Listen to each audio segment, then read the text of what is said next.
I'm going to come back to a point though that's even bigger for me, and you've heard this before, and it's my fiduciary duty as a human to restate it. At the current yield, and now I'm jumping to your other slides that we're going to talk about later, but I just stole them for this purpose. At $175 million in timber revenue a year as the biggest beneficiary in K-12, it's a $65 million average annual benefit.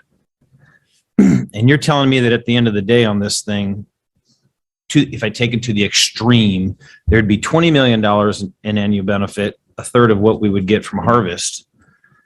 But I'm candid with you. If I sat 1 million school students down and said, instead of getting 2% of our capital budget from this, how would you like to get 0.6% of the capital budget, which they would care nothing about, and we would never harvest another forest in the state? You would have 50, 100, 200-year timber across the entire landscape by the time your children and grandchildren come along.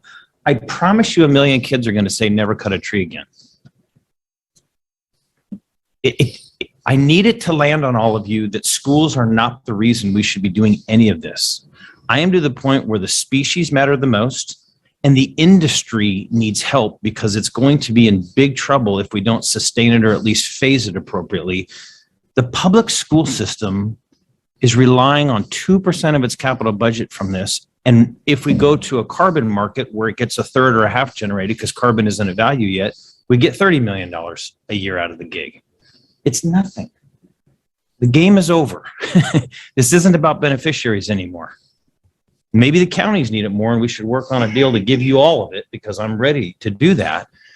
We are way beyond that to what is the best thing for this state in 50 or 100 years, this country and this planet.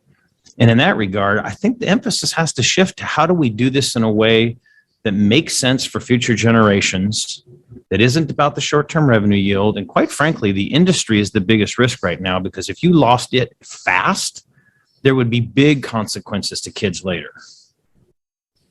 Does that make sense? You lose something too quickly by not doing it wisely. Those rural communities and the 20% of my students that are in rural communities, they're in some trouble.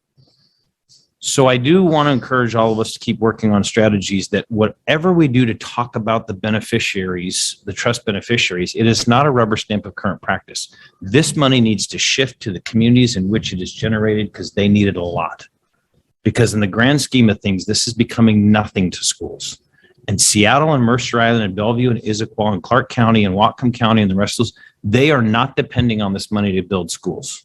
They get a one-time benefit at harvest, which those local tax jurisdictions ought to get, but this isn't material anymore. But we spend god-awful amounts of time here through the nuance of this, which is smart, as beneficiaries, but the 5 people who probably should be up here should probably be from the industry, should be from recreation, and should be from folks who understand environmental protection. That is a way bigger calculus in the future than the 2% I'm getting from schools or the 0.6% I'll get on a carbon market for schools. You're going to hear this from me every month.